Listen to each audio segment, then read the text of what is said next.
noches, hermanos, que el Señor les bendiga.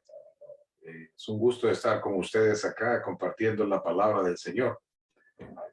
Quiero darle gracias a Dios por la oportunidad de poder conversar de un tema que todos los creyentes cristianos nos gusta, como es la Navidad.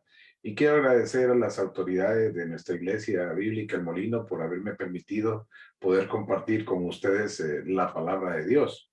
Eh, Hoy vamos a seguir con los estudios de Navidad y quisiera, por favor, que pudiésemos tener ahí todos lo que es la palabra de Dios ahí cerquita, ¿verdad? Y por favor, me dan un feedback para ver si estoy compartiéndoles acá o si ustedes lo están viendo, lo que yo les estoy presentando en este instante. Amén, hermano, hermano. Gracias, hermano.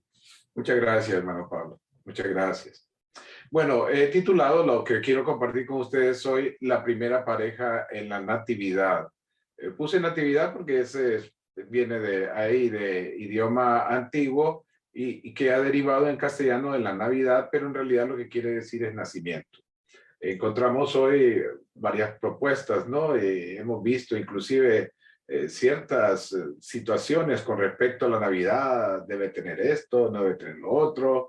Es bien interesante. Sin embargo, mi sugerencia para ustedes es que también busquen la profecía que hizo Zacarías referente al nacimiento de su hijo Juan y cómo previamente empieza a dar toda una profecía tremenda de entendimiento de lo que es la Navidad.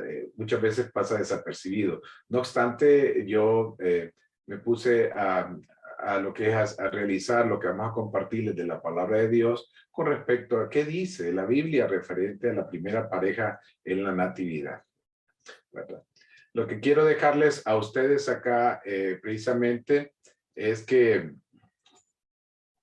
quiero antes compartir un poquito, solo quedarme con esto, es que debemos de estar claros, ¿verdad? Que los tiempos previos al nacimiento de nuestro Señor Jesucristo marcan la vida hogareña de José, que nació en Belén, ¿verdad? Hijo de Jacob, como nos dice Mateo 1:16, y de María, hija de Elí, como lo dice Lucas 3:23, ambos comprometidos, residentes en Nazaret y descendientes del rey David. Es bien importante que no perdamos de vista esto por esta pareja que hoy vamos a estudiar, porque recuerden que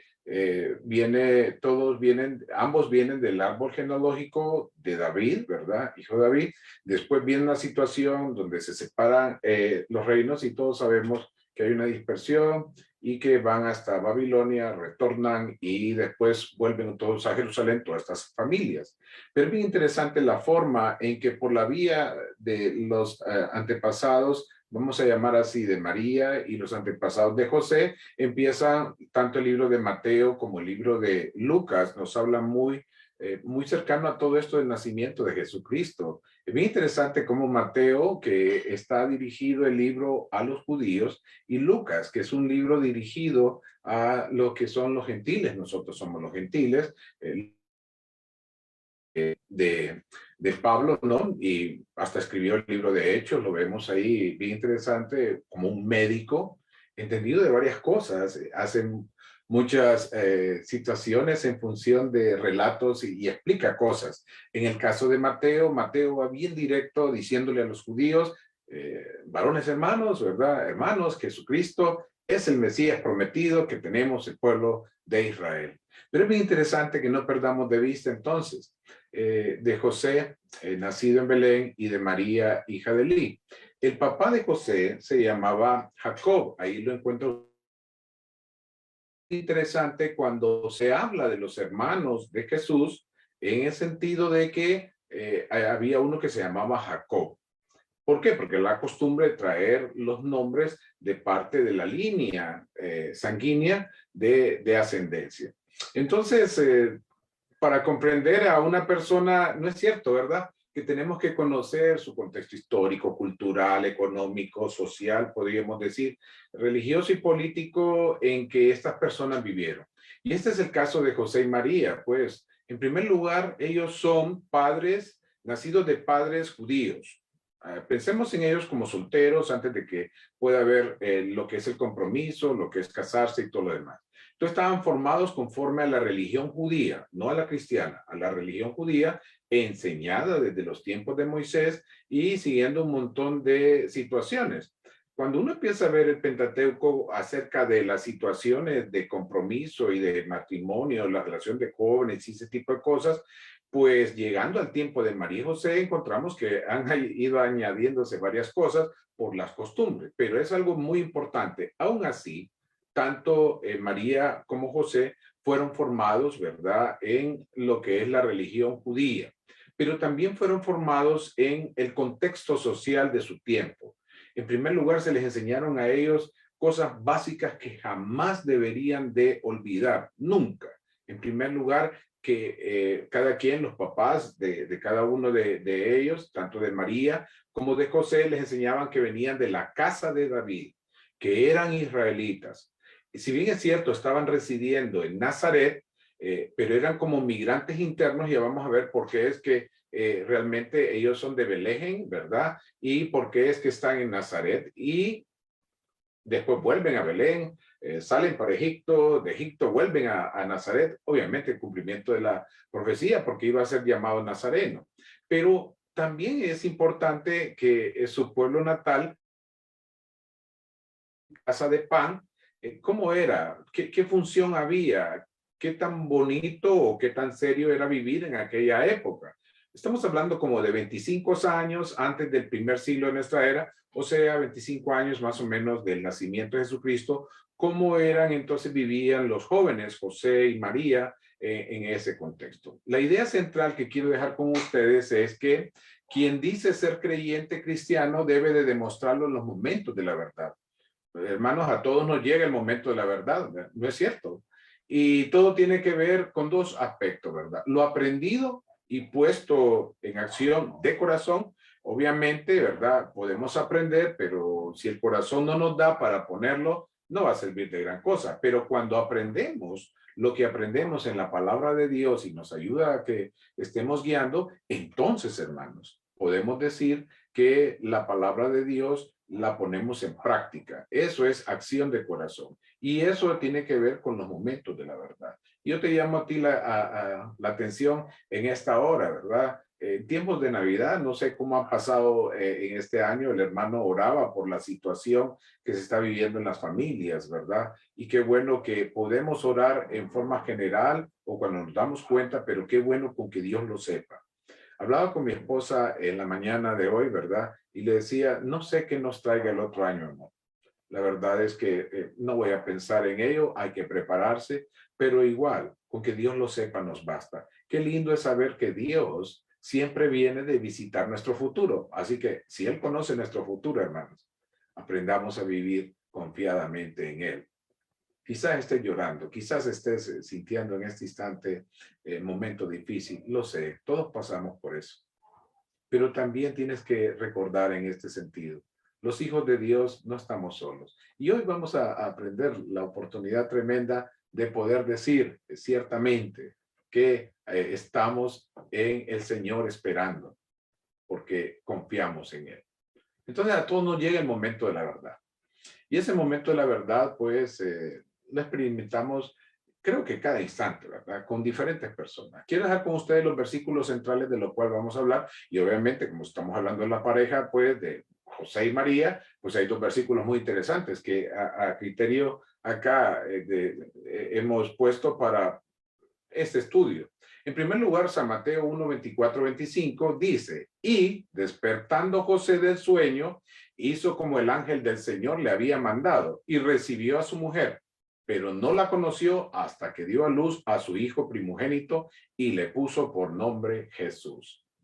Parece que todos los José de la Biblia son soñadores, ¿verdad? Recuerden José, el hijo de Jacob, ¿verdad? De cómo es que estaba también, tenía varios sueños. Y hoy tenemos a este José que está recibiendo los sueños. Ahora, claro, yo he escuchado a algunas personas que están en algunas iglesias y se ponen a hablar y diciendo, Dios me mostró ahorita que hubo un sueño y todo. No, yo me refiero a que debemos de seguir la palabra de Dios. Pero en este caso, hermanos, vemos que José hizo caso en ese sueño porque estaba teniendo una relación con Dios. Hay muchas cosas ahí tremendas con respecto a eso. Creo que después en sueños aparece seguidamente en el relato de la Navidad, están los magos. Hablábamos otra vez con mi esposa hoy en la mañana y le decía, bueno, mira, dice que Herodes les indagó, todos conocemos la historia, ¿no? Que indagó desde cuándo había aparecido la estrella. Entonces le dijeron como, le dieron una respuesta y por eso mandó a matar a los niños menores de 2 años Herodes. Y entonces quiere decir que ellos empezaron su viaje 2 años más o menos, ¿no? Y el otro elemento, dice que fueron avisados en sueño. Quiere decir que en la mañana, ya me imagino, no lo dice la Biblia, ¿verdad? Pero digo yo que debe de haber sido así. ¿Por qué? Porque se levantan los 3 en la mañana y ¿qué tal? ¿Cómo amaneciste? Bien, pero tuve una pesadilla. ¿Qué pasó? Ah, soñé que no debíamos de confiar en Herodes porque Herodes quería matar al niño. ¡Qué casualidad! Yo también oré lo mismo. Y el otro queda, no puede ser, yo también oré lo mismo. ¿Lo ven? Si hubiese sido una situación de tener un sueño, primero uno, después el otro, cualquiera diría de que realmente eso no era de peso, porque de seguro se había dejado influenciar. Pero en este caso, los 3 tuvieron el mismo sueño, separadamente, por supuesto, ¿no? Y la misma noche. Por eso obedecieron. Encontramos ahí entonces que Dios tiene una forma muy especial de hablarle a las personas que son obedientes a Él. Pero dice ahí que, y le puso por nombre Jesús. Despertó José. Lucas habla muy interesantemente en capítulo 1, 38, vemos cómo dice, entonces María dijo, he aquí la sierva del Señor, hágase conmigo conforme a tu palabra. Y el ángel se fue de su presencia, o sea, a tu palabra, lo que tú me has dicho. Valiente realmente lo que era María y vamos a ver por qué estamos hablando de eso. ¿Cómo eran los tiempos de José y María? ¿Dónde vivían? Pues uno empieza tal vez a hacer varias cosas, ¿no? Pero si nos vamos a los soportes históricos, a los soportes arqueológicos, de estudios sociológicos también, era una situación que debemos de analizarla así rápidamente. Los jóvenes pues estamos acostumbrados a nosotros ver aquí en Occidente cómo se casan, ¿verdad? O se enamoran, se comprometen, pero igual aquí en el caso de la cultura judía ya hay una cuestión muy interesante, el compromiso.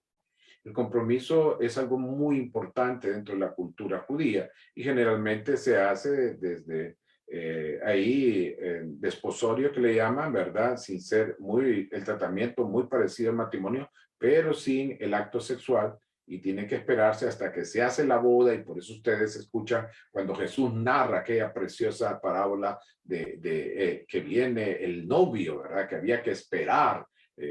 O también cuando nos dice en San Juan 14, voy pues a preparar morada para vosotros. Sabía perfectamente la gente qué era lo que estaba escuchando. ¿Por qué? Porque venía el novio, pues hacía el compromiso, se iba ya a la propiedad de su papá, hablaba, le daba, y él empezaba a construir la casa. Cuando ya terminaba de construir la casa, pues entonces venía allá pero con todo lo que correspondía a esa casa, ¿verdad? Y ya podía decir, ya puedo entonces ir a traer a la persona con la cual hice el compromiso de casarme y se armaba la boda. Y por eso no se sabía en qué momento iba a llegar y había que estar como listo. Y se tenían las vírgenes y por eso encontramos la parábola de las vírgenes que tiene esa connotación del aceite que unas tenían y las otras no, debido pues a una realidad que no se sabía en qué momento iba a tener, iba a volver el novio y por eso se escucha, he aquí el novio viene, ¿verdad? Era toda una cuestión muy bonita y había mucha fiesta y era felicidad para los jóvenes que ya estaban en lo que sería aspectos ya de como estar en matrimonio. Vamos a ver de cuántos años más o menos se podían comprometer, algo que les va a llamar mucho la atención, yo lo sé. Pero analicemos. ¿Qué había en los tiempos de José y María, donde ellos vivían? En primer lugar, estaban dominados por una nación explotadora, dura, culturizante, como era Roma, ¿no? O sea, Roma era fuerte y hacía presencia en todo.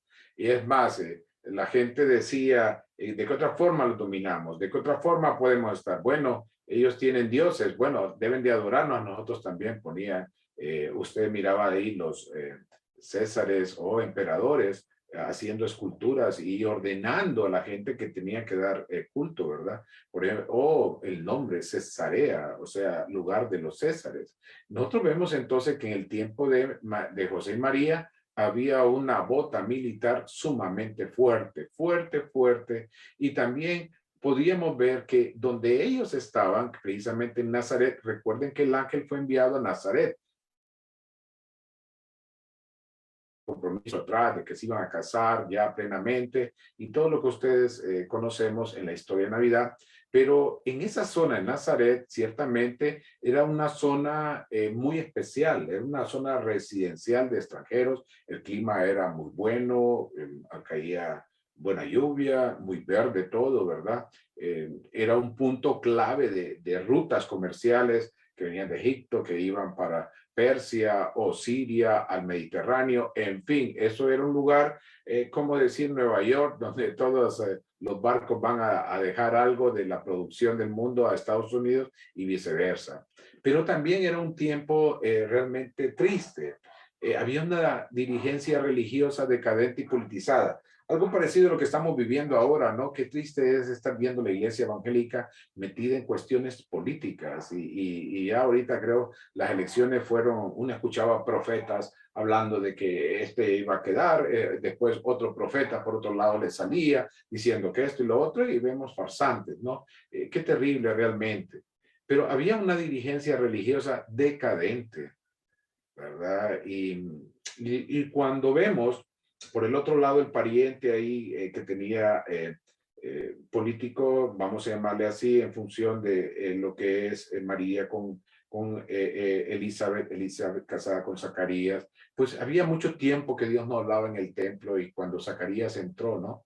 Ahí al templo sucedió algo extraordinario, salió mudo, todos hemos leído esa parte, y había aquella situación desde hace mucho tiempo Dios no se manifestaba de tal forma con las personas que eran religiosas. Pero también existía la situación politizada. Desde hacía un tiempo ya se había establecido con la casa de Herodes, ¿verdad? Y la casa de Anás y Caifás, que Roma iba a estar ahí debido a algunas revueltas que habían habido anteriormente, iba a determinar quién iba a ser el sumo sacerdote, ¿se imaginan? O sea, era algo arreglado, ¿no? Todos conocían lo que debía, quién debería ser el sumo sacerdote. En ese sentido, estaba bien decadente porque lo ponían las autoridades estatales. Estaba estatilizada la religión, podemos decir así, ¿verdad? Y también había un extremado uso de la legalización religiosa con sanciones extremas, más reglas agregadas de corrientes rabínicas tremendas, hasta para poder divorciarse, ¿verdad? Que uno, si la esposa le quemaba la comida a uno, ese era un motivo para divorciarse de las personas. Algo increíble y la gente lo tomaba. Era algo sumamente fuerte. Por eso encontramos que Jesús tenía este encontronazo con estas personas cuando les decía hipócritas, o ustedes que ponen reglas más allá de lo que dice la ley, a ustedes les encanta tener los primeros lugares con respecto a esto, pero no entienden de misericordia. Tiempos también es que ahí había un enfoque de sociedad tribal, o sea, las familias que se consideraban descendientes de un mismo antepasado. Todos decían en el árbol genealógico, ¿no?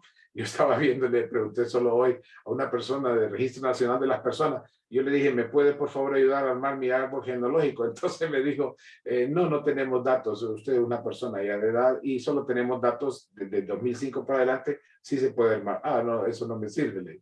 Pero de ahí se pasaba de boca a boca en reunión de reunión y todos, tanto la familia de David como la familia de María, destacaban que venían de la tribu venían de Abraham y también venían de la tribu de Judá y que eran descendientes directos de David, dando a entender que había realeza corriendo en su sangre, ¿verdad?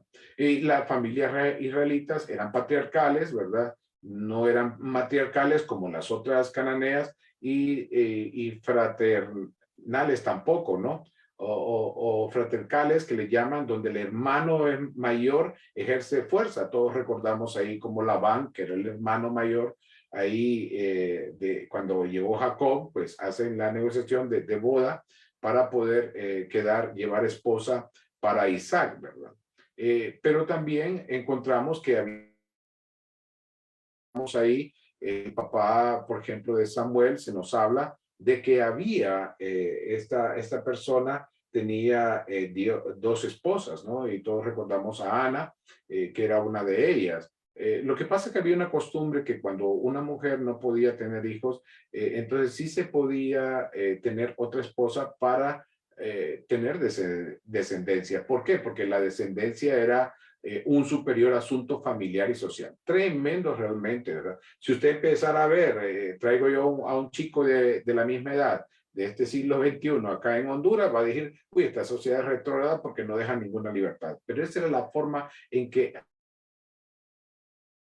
por tanto, los jóvenes, pues, estaban ahí buscando, obviamente, tener el amor de su vida. Se miraban en los pueblos, ya me imagino, ¿verdad? Ser románticos y todo ese tipo de cosas, pero debían de seguir con unos lineamientos y protocolos. Esos protocolos no deberían de perderse. En cuanto a lo económico, podríamos decir que había mucha desigualdad económica. Tremendamente, si vemos escritos ahí para los tiempos de José y María, había personas que tenían más de 100, 200 esclavos en esa época, precisamente en esa zona, y que prácticamente bien podía sostenerse una casa con 10 esclavos. Pero tener tantos es que había una desigualdad económica tremenda y fuerte, ¿verdad? Ya habíamos hablado que en cuanto a economía, pues la tierra muy buena de Galilea, ¿no? Galilea de los Gentiles, por eso se le llama así, ¿verdad? Porque había mucho turista, gente residiendo ahí, ¿verdad? Era lo mejor. Buena para cultivo, pesca, para lo que sería ganadería, ¿no? Y también de turismo. Y obviamente eso llevaba a los servicios de carpintería, cantería y albañilería. De acuerdo a estudios que nos están diciendo, la palabra esta que conocemos de carpintería, José, y en el caso de Jesús, que tuvo que haber aprendido, porque era costumbre de aprender el oficio del Padre, pues lo que es carpintería en realidad viene a ser cantería, porque Nazaret es muy, pero viéndolo a la arqueología, es muy, pero muy prodigiosa en cuanto a lo que son construcciones y estructuras de cantería. Eso era lo que más se hacía, y más bien a los carpinteros que nosotros lo tenemos, muchas veces hemos visto hasta dibujos. Yo me puse a buscar dibujos y lo tienen como que hacía muebles. Pero más que todo, hablar de carpintería de aquella época era más bien aquellos que tenían capacidades que trabajaban piedra y madera para poder entonces construir casas. Y saben, creo que esa es una posición de estos teólogos, y me parece, yo voy con ella porque en el caso de San Juan 14, cuando Jesús dice, voy pues a preparar morada para vosotros. ¿Qué querrá decir eso? Una morada no es una tienda, no es algo así de tipo temporal, es permanente. Por tanto, yo me imagino que el Señor Jesús pues le ayudó a su papá en construcciones que corresponden. No digo que no hacían muebles, sí los hacían, pero va más allá. Estamos hablando de construcciones de casas. Había una creciente esperanza nacional de Mesías y obviamente aprovechados. Todos recordamos allá en Hechos, ¿no? Cuando Pablo es arrestado y le dice a aquel centurión, ¿eres tú aquel que se llevó a tantos allá al desierto? ¿O eres tú? Viene Gamaliel, ¿recuerdan Gamaliel? Dice, recuerden que vino un Bar Jesús. Bueno, todos esos eran unos aprovechados, unos líderes ahí tratando de decir que eran ellos los Mesías. Y en aquella época, yo me imagino que tanto el mismo Jesús, el mismo María y José, tuvieron que haber recibido noticias de estos falsos profetas. Pero ellos se apegaron a lo que es el estudio de lo que es la palabra de Dios. Ellos seguían aprendiendo de la palabra de Dios. Entonces la zona de Nazaret era un destino migratorio, ¿no? Así como cuando vemos lugares de desarrollo, polos de desarrollo, pues la gente busca ahí. Pero había algo que me llama poderosamente la atención y quiero dejarlo con ustedes. Los rabinos fijaron la edad mínima del compromiso, matrimonio, a las mujeres 12 años cumplidos y a los varones 13 años, se imagina, de 12 y 13 años. Por lo mismo se comprende que la intervención de los padres o los hermanos, pues esto era decisiva en la conclusión de ese matrimonio, ¿verdad? Por tanto, de la mayoría de los casos, pues ni siquiera se consultaba con la muchacha para poder decirle, ¿te gusta este muchacho? Nada, ya está decidido, tú te vas a casar con esta persona. Y eso sucede, ¿no? Estaba viendo inclusive cuántos, es una costumbre en la cual es bien fuerte, pues, cómo decir realmente que una niña de 12 a 13 años muy pronto ya va a estar casada.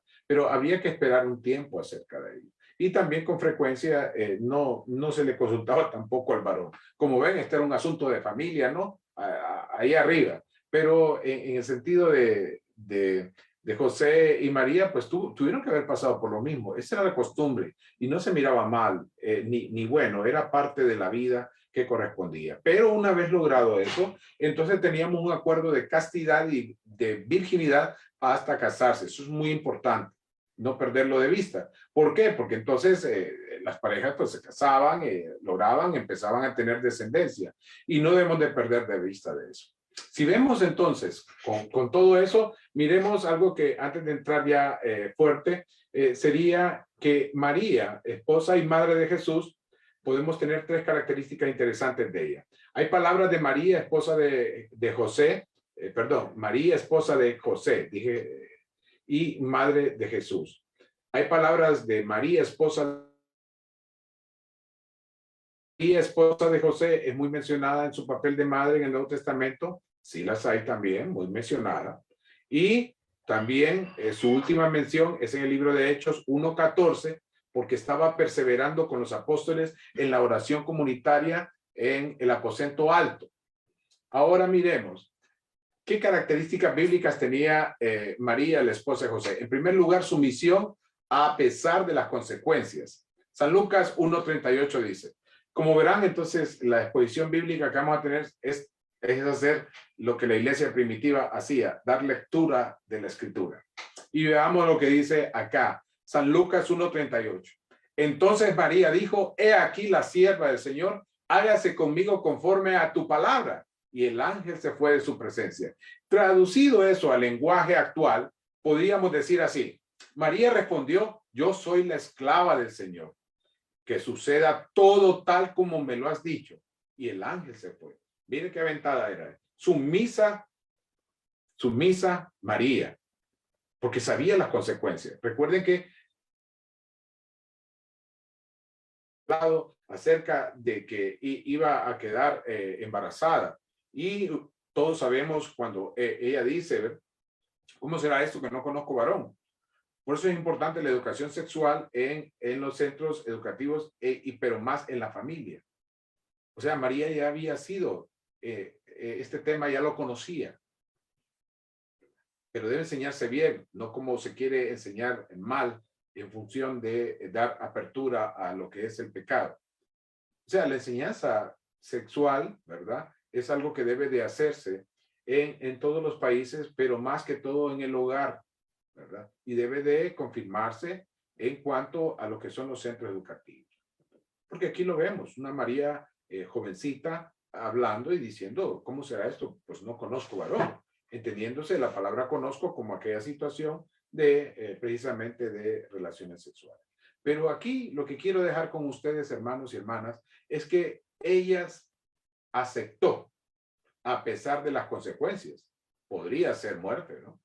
Mire que cuando ella va a visitar a Elizabeth, esta es la porción bíblica, lo dejo acá por si usted no tiene su Biblia, solamente la voy a leer. Dice así en la versión Reina Valera de los años 60. Entonces María dijo, engrandece mi alma al Señor y mi espíritu se regocija en Dios mi Salvador, porque ha mirado la bajeza de su sierva.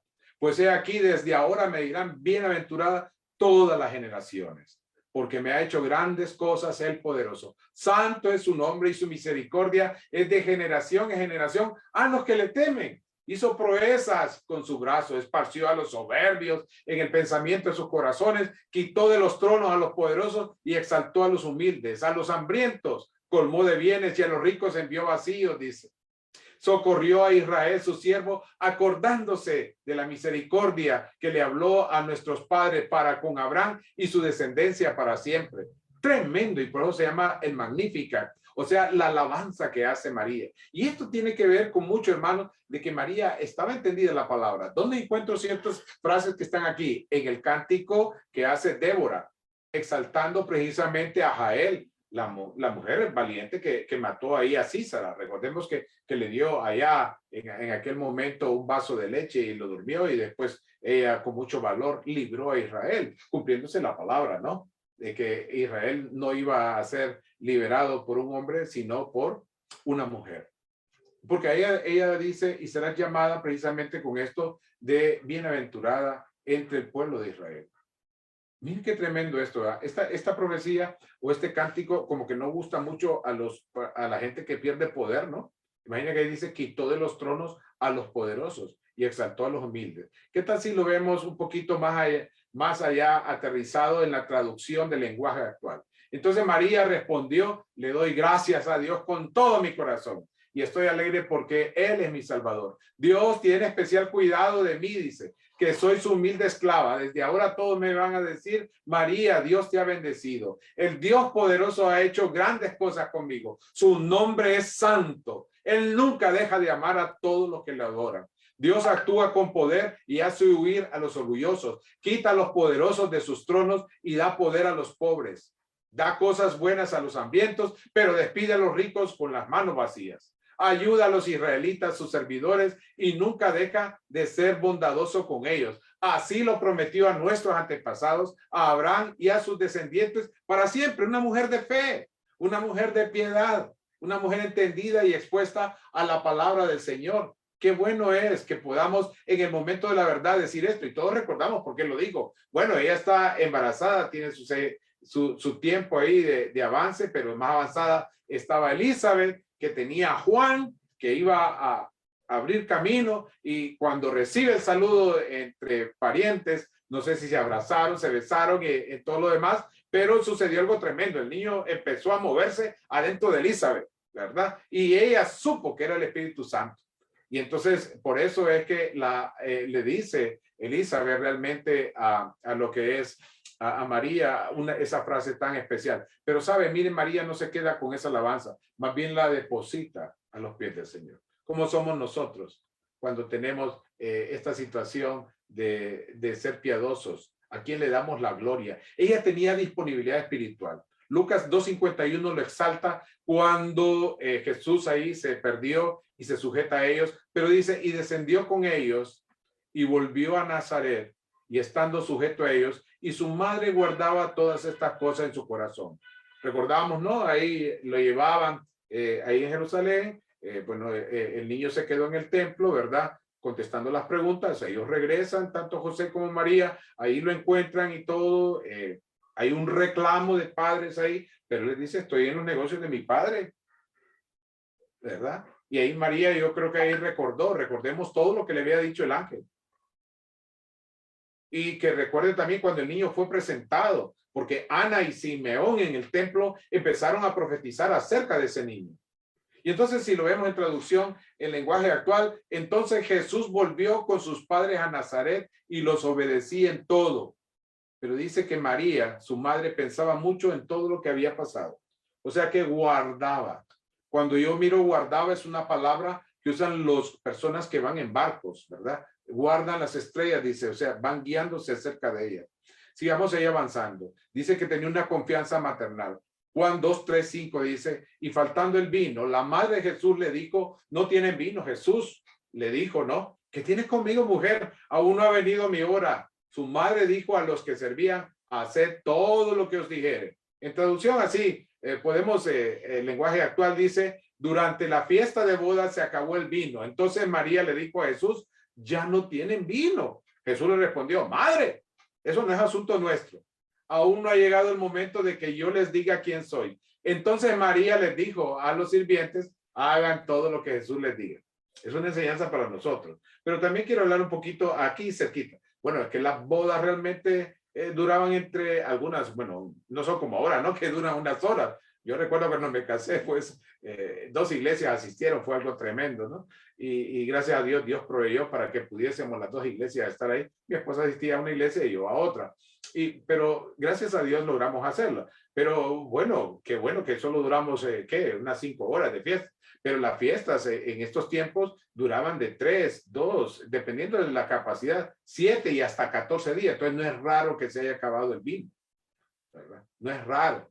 Entonces, tanto, y por donde le dice, recordamos ese momento, el copero, ¿verdad? El encargado ahí, el maestre Sala, le llama la atención al novio. Oye, le dice, todos dan el buen vino a inicio, ¿verdad? Pero tú lo has dejado por último. Dando a entender que había pasado acerca de esto. Y María tenía una confianza maternal de quién era su hijo, ¿verdad? Sabía qué había en él, lo especial. Yo espero que tú también, si estás soltera, si estás casada, eres madre, puedas también tener esa confianza en el Señor con respecto a tus hijos. Su amor maternal, según lo que se recoge en Juan 19:25. Y estaban junto a la cruz de Jesús, su madre, y la hermana de su madre, María, mujer de Cleofas, y María Magdalena. Traducido eso, no necesita mucha traducción, ¿no? Entonces, cerca de la cruz estaban María, la madre de Jesús, María, la esposa de Cleofas y tía de Jesús, ¿verdad? Y María Magdalena. Yo imagino con tanto dolor ver a su hijo como lo conocemos todos. Y hasta ahí yo creo que hasta ese momento en su mente estaba aquel momento donde Simeón le había dicho, y una espada traspasará tu corazón. Ella no lo había entendido de seguro en toda su dimensión, pero ahí sí lo comprendió. Y si hay algo que duele es ver a una madre, ver a un hijo muriendo y no digamos siendo asesinado. Pero ese amor maternal ahí se dio y ella cumplió. Ella cumplió. Creyó en Jesucristo como Señor y Salvador, según lo que nos dice en Hechos 1:14, dice. Y todos estos perseveraban unánimes en oración y ruego con las mujeres y con María, la Madre de Jesús, y con sus hermanos. Ya un lenguaje más actual es, estos seguidores de Jesús eran un grupo muy unido y siempre oraban juntos. Con ellos se reunían los hermanos de Jesús y algunas mujeres, entre las que se encontraba María, la Madre de Jesús, como seguidora. No como se enseña, ¿no? Que dice ahí, bueno, recuerde, Jesús es Dios y ¿quién es la mamá de Jesús? María. Entonces, María es madre de Dios. Y entonces todo es, la mamá siempre está superior en la autoridad. Pero aquí lo que estamos viendo, según eso es una interpretación errónea, por supuesto, ¿no? Influenciada por estar expuestos ante esas liturgias en la ciudad de Éfeso, donde se le daba culto a lo que es la Diana de los Efesios. Por eso ustedes ven históricamente que el culto del marianismo, ¿verdad? Nace en la ciudad de Éfeso. Ahí es donde nace. Entonces podemos ver que seguían con esas cosas de la Madre del Cielo, la Reina del Cielo y ese tipo de cosas. Seguían arrastrando lo que era el culto a Diana de los Efesios. Pero en este caso vemos una María que está perseverando en la doctrina y en la oración. Conclusión, María como Madre de Jesús era ideal para cuidado infantil de Jesucristo. Entonces podemos decir con mucha alegría, con mucha certeza, bienaventurada sea María, Madre de Jesús, entre todas las mujeres. Dios sobre todas las cosas, solteros y casados. Ella es un buen ejemplo. Pero no se queda atrás ahí José, ¿verdad? José, podemos, contrario a lo que había visto de María, viendo en la Biblia, no hay palabras de José, esposo de María, en la Sagrada Escritura. Si ustedes lo ven, solo es narrativa de lo que él hacía, obedecía, iba para acá, iba para allá, le decían esto y él no hay palabras ahí. José, esposo de María, es muy poco mencionado en el Nuevo Testamento, ¿no? Solo salvo en lo que corresponda ahí de los evangelios. Y su salida de la historia de los evangelios no es explicada en la Biblia. No hay una referencia acerca de ello. ¿Por qué es que no está cuando Jesús inicia su ministerio? Lo que sí es que no está, pues, o sea, murió. Algunos hablan de que alguna enfermedad o era anciano. Pero esa influencia de anciano es precisamente de la bonita historia preciosísima y que a mí me encanta realmente, es aquella de Ruth y de Booz. Booz era un hombre ya de edad y Ruth una jovencita, ¿no? Y entonces algunos relacionan porque esa historia es precisamente cerca de Belén y la gente lo relaciona, pero no hay evidencia acerca de ello. Algunos hasta dicen que José pues ya estaba casado, que era un señor ya de edad y que ya traía hijos y por eso encontramos en la escritura los hermanos de Jesús, por los nombres que aparecen inclusive Jacob y aparecen ahí hasta hermanas, ¿no? Y que eran de él. Pero no es así. Si ustedes empiezan a ver la huida a Egipto, la pregunta aquí es, si salen huyendo a Egipto, ¿Por qué se menciona que José tomó a María y al menciona a otros más? Entonces, no, como que no encaja eso. Es una forma de arreglar ciertas cuestiones en cuanto a que no se quiere aceptar que María y José pues vivieron como esposos y tuvieron más hijos, además de Jesucristo, ¿verdad? Que dentro del hogar, que sabemos que Jesucristo, hijo de María, ¿verdad? Que fue engendrado por el Espíritu Santo, y sus otros hermanos en ese hogar, nacidos como esposos de José y María.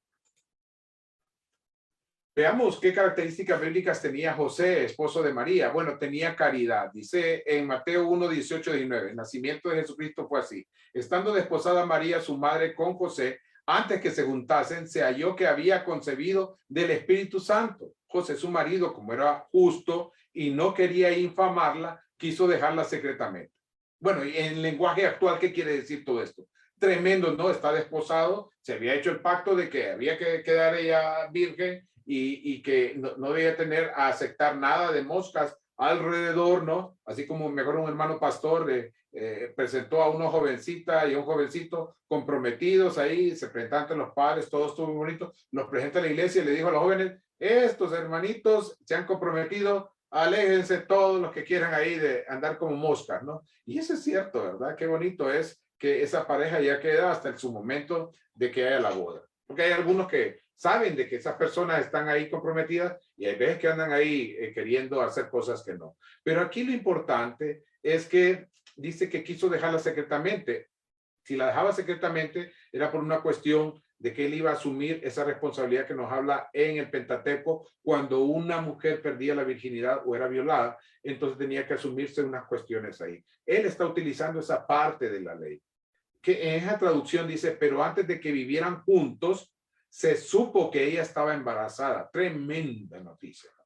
Así como aquella noticia de embarazo que tuvo allá Judá, ¿no? Cuando embarazó ahí a una, recuerdan, a una mujer que estaba a la orilla de un camino, ¿verdad?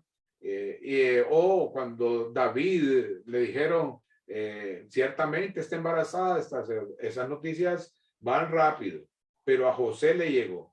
Dice, José era un hombre bueno y obediente a la ley de Dios.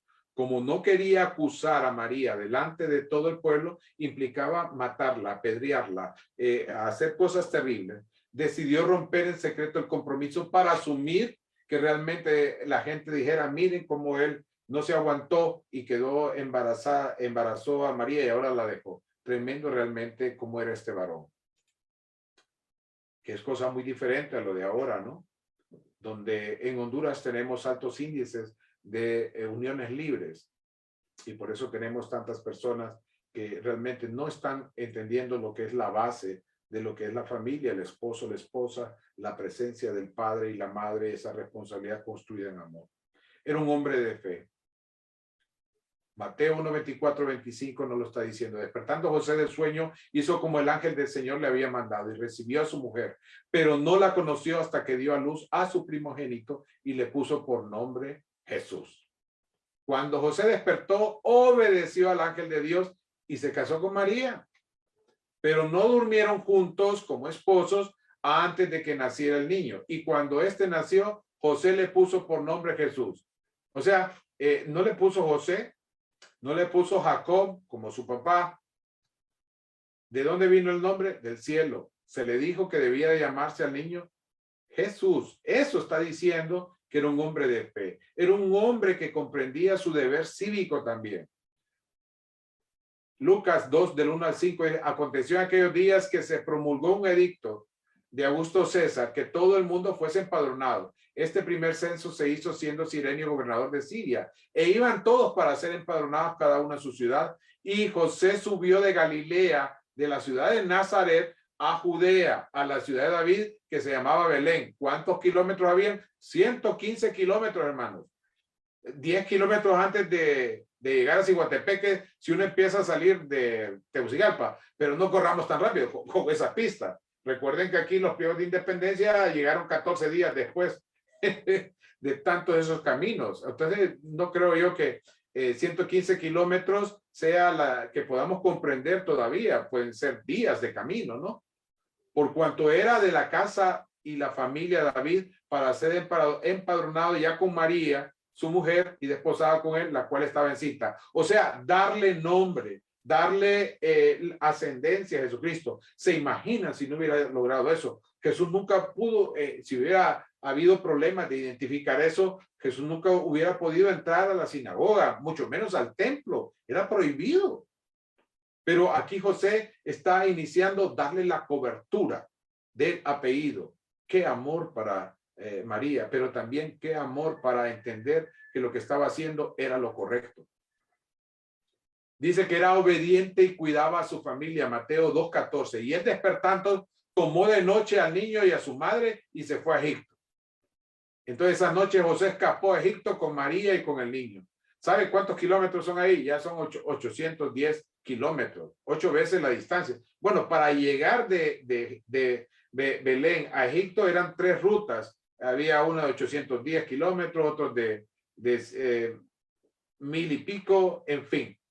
Es algo bien interesante, ¿no? ¿Sabe cuántos años vivió en Egipto? No tenemos lo que es el registro en los cánones de nuestra Biblia, pero los primeros creyentes cristianos que hay después de los que estaban en Antioquía, entonces la iglesia, recuerdan la historia que aprendimos en este año, pasaron a Alejandría. Entonces ahí nació la iglesia copta, que son de los primeros cristianos. Ellos manejan y enseñan a toda la gente que Jesús estuvo 4 años, o sea, tanto María, José y Jesús estuvieron 4 años ahí en lo que es Egipto.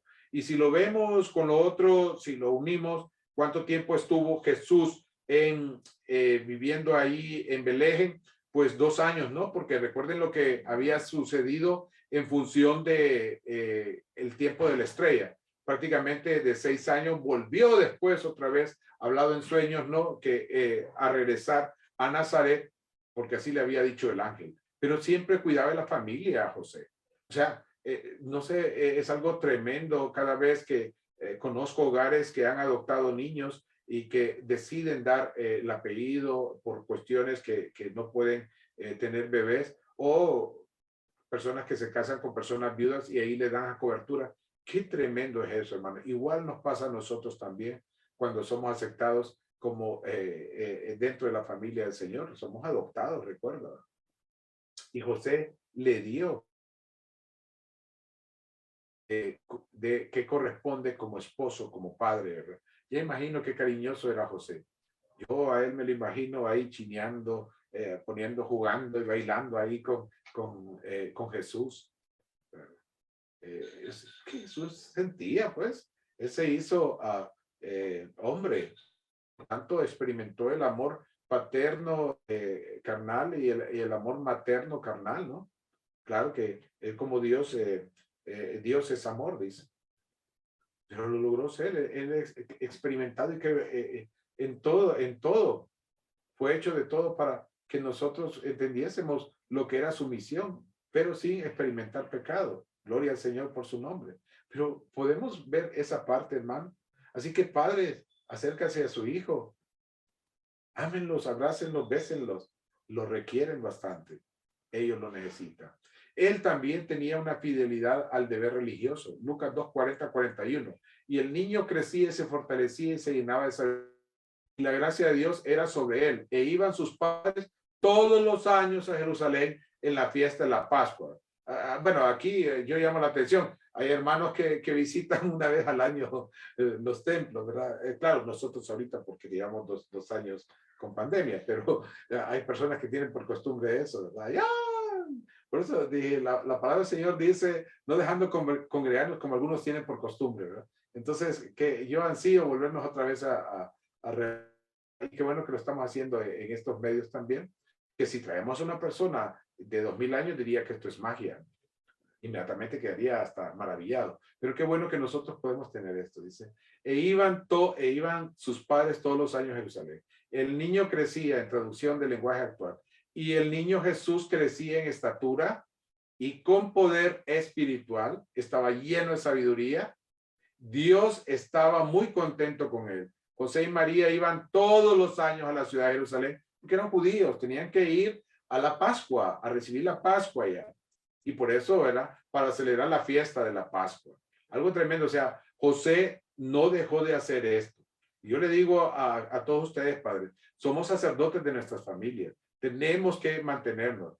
Aún si tú quedas solo ahí, bueno, con tu esposa, dile a tus hijos, aquí vamos a leer la palabra, vamos a orar, vamos a tener momentos. Tienen que hacerlo y no digamos ahorita si hemos sobrevivido este 2021. Hermanos, hubo mucho luto aquí en Honduras. Y tú tienes que dar honra y gloria a Dios, tienes que reunir tu familia, tienes que convocarla y tienes que decir como sacerdote, te damos gracias Dios, te damos la honra y la gloria porque sí nos has dado nuestra Pascua, nos has sacado de la oscuridad. Tienes que hacerlo. Si tú no lo haces, realmente no estás entendiendo lo que es realmente ser sacerdote.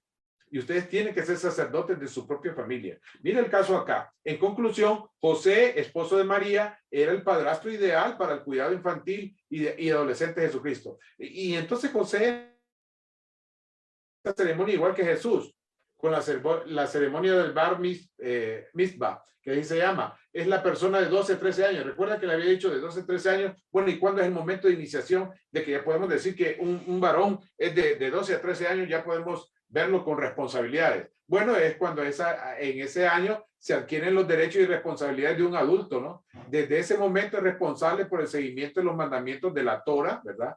O Torah, como se conoce, que no es más que el Pentateuco y los estudios de los profetas mayores y menores, y de ponerse el tefilín, ¿verdad? O sea, eso que les cubre la cabeza y que les da honor, y que le permite a la persona poder decir, este ya es una persona responsable, mayor de edad. Pues la costumbre es que después de haber recibido la instrucción religiosa y de haber comenzado a colocarse el tefilín en oraciones matutinas, pues el joven es llamado a la Torah el Shabbat, o sea, el sábado, posterior a la fecha de su cumpleaños. Por eso cuando Jesús estuvo ahí en Capernaum y lee el Espíritu del Señor está sobre mí, porque me ha enviado a dar libertad a los cautivos, a predicar el año del Señor, ¿verdad? Y empieza a decir esa profecía de Isaías y les queda viendo a todos y le dice, hoy se ha cumplido esto.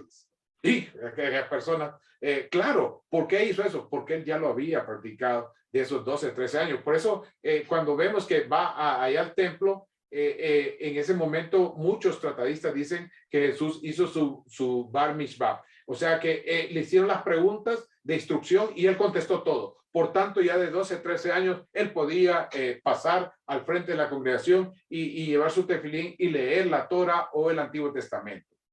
El joven entonces leerá el parashá, es decir, los rollos sagrados de ese día. Y ese día, para que se cumpliese la profecía, y es extraordinario, tocaba leer esa profecía de Isaías. Y Jesús la leyó. Entonces, el joven le tocaba leer eso, por lo menos pronunciar las bendiciones de la lectura de la Torá. Pero cuando ya terminaba ese momento de decirlo por primera vez, o sea que Jesús, te juro, leyó varias veces, porque cuando empezó de 30 años, ¿no? Pero en ese momento de los 12, 13 años, José tuvo que haberse parado y siguiendo la costumbre judía, parado junto a su hijo, y entonces tuvo que haber declarado con orgullo y emoción, bendito sea quien me ha liberado de la responsabilidad por este hijo. O sea, ya lo entregaba a la sociedad. No sé de cuántos años salen los hijos en Alemania, entiendo que salen de 18, de 16 años, Estados Unidos de 18, pues aquí en Honduras pues salen de 40, de 50 años todavía, no es broma. Pero son cuestiones, ¿no? Ya lo entregaba, o sea, ya podía establecer responsabilidades. Tremendo realmente esto, hermanos. La acción, aplicación para la iglesia, lo que puedo decirles después de haber visto con mucha emoción lo que la palabra de Dios nos está diciendo, yo creo mucho en eso de leer la Biblia así como la hemos estado leyendo. La fe viene por el oír y el oír por la palabra de Dios. Dice, obedezcamos realmente, hermanos, a Dios en todo tiempo. Después de todo, por ello es que tenemos Navidad. No perdamos de vista esto. Y les invito a que celebremos la Navidad como el cumplimiento de la venida del Mesías prometido y ansiado, Emmanuel. ¿Y qué quiere decir, Emmanuel? Dios está con nosotros. Que Dios esté en tu hogar, que Dios continúe con nosotros hasta el día que muramos, hermano. o que nos venga a traer. Pero ¿estás listo? Yo espero que estés listo. Por tanto, no te quedes con lo que has aprendido del Señor, el nuevo nacimiento. Háblale a tus parientes, háblale a tus amigos. Estos son tiempos. Cada vez vienen tiempos más difíciles y es necesario que todos aprendamos a vivir por fe y a caminar por fe. Que el Señor les bendiga en gran manera y que alabado y bendecido sea el Señor con todo lo que hemos visto. Glorificado sea su nombre. Y gracias a Dios por el cumplimiento. No sabemos la fecha de que nació Jesucristo. No nos interesa. Pero sí conmemoramos la Navidad, el cumplimiento. ¿Se han puesto a pensar si Jesús no hubiera nacido? Siguiéramos el judaísmo. Es tremendo. Nadie habría, no habría lo que tendríamos ahora. Ha habido un impacto tremendo. Y la iglesia sigue caminando y lo vamos a hacer.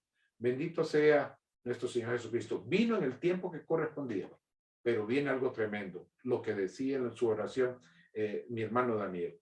Él viene pronto y Él volverá. ¿Estás listo?